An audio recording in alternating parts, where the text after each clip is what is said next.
Welcome to the Affiliate Guy Daily, your daily source for affiliate marketing news, tips, and strategies to take your online business to the next level. Let's dive right in. Hey, welcome back to episode 19 of the Affiliate Guy Daily podcast. Today, I'm going to share with you part 2 of the top 10 mistakes affiliates make on social media. Now, in yesterday's episode, I shared the first 5 mistakes affiliates make on social media. Today, I'll finish this top 10 list with the last 5. Now, as I said, I've purposely kept them outlet neutral. Since tomorrow there's going to be a new one, and by next week something's going to die out. These apply to Twitter, to Facebook, to Instagram, to you name it. If MySpace was still around, they would apply to MySpace, and they'll apply to whatever new social media network comes out in the next 17 minutes. Now, this lesson is brought to you by Michael Hyatt's upcoming affiliate launch. It's September 13th through 29th, and it's called Free to Focus. Free to Focus is, well, at its core, it's a productivity it's not a productivity course, it's a productivity system. It's designed for executives, entrepreneurs, leaders to help you cut through those distractions, free up your time and interruptions, and finally focus on the projects and the people that matter most to you. You know, we say family matters most, and yet we don't seem to spend enough time with them. Well, it's because we're not free to in many cases. Now, what I love about this course is that unlike any other productivity system, and I've tried a bajillion of them, give or take, like half a bajillion, roughly. What I love about it is Free to Focus is not for cramming more tasks in your schedule. It's not about doing more. It's about accomplishing more by doing less.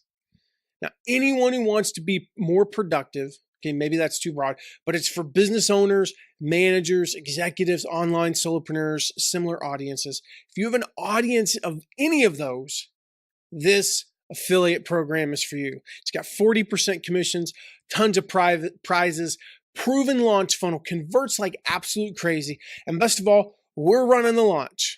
Michael Hyatt's a client of ours, and we're running the launch. So go to mattmcwilliams.com/free to focus. mattmcwilliams.com/free to focus to sign up as an affiliate. Now let's get right in to those other 5 mistakes that affiliates make on social media. Number 6 is not following trends. You have to make sure you're following trends and then hijack them. You know, it's one thing to be on social media and promoting stuff, and we talked about all those mistakes that you can make last time. But if you're not following trends, you're not really going to be up to date. You know, a couple of years ago, I successfully hijacked the trending hashtag of Downton Abbey. I hijacked that. It was trending. I had a post about Downton Abbey, and I was able to drive people to, speaking of Michael Hyatt, to his 5 days to your best year ever course.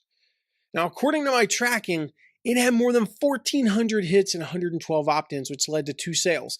Now, that may not seem like, whoa, whoop-de-doo, Matt, 2 sales, it's $218, but that $218 took me less than 90 seconds to make. All because I got on board with something that was already trending. I didn't need to make it trend. Downton Abbey was in its final season. I just jumped on board. So make sure you're hijacking trends and staying up to date. Number 7 is not building your own list on social media. Yes, you should be promoting affiliate offers, especially opt-ins on social media, but don't forget to build your own email list. Remember, your number one source of affiliate revenue will be your email list, will be from your email list. For most people, it's like 80% or more. That doesn't mean don't promote on social media. We talked about that, but you got to build your own list. Build your own list. Use social media as a list building tool. Number 8 is not replying to people with questions. This is one of the silliest mistakes I see, because you go through the effort to craft a good post about an opt-in or a product, and someone replies with a simple question, and then, or like crickets. I need to insert cricket chirping sounds right here. Why is that? Like, somebody who is asking you a question about a product that you're promoting, they're a warm to hot prospect. And usually there's simple questions to answer. It's usually like, I live in Germany. Can I buy this? Yes. Great. Do you take PayPal? Yep. I mean, these are like super easy questions. I'm a beginner blogger. Is this course right for me? It sure is. Like, these convert high, like 50% plus high. So make sure you are responding to people's questions. Usually it takes you up 30 seconds, a minute. And like I said, they're super easy questions to answer. Have the link ready for their support email. And you could even say like, hey, if I don't know the answer to that, reach out to support@blah.com and they can help you. Number 9 mistake that I see affiliates making on social media is not tracking links and results. The reason why I know the results of my Downton Abbey tweets that I mentioned in mistake number 6 is simple. I used a specific tracking link.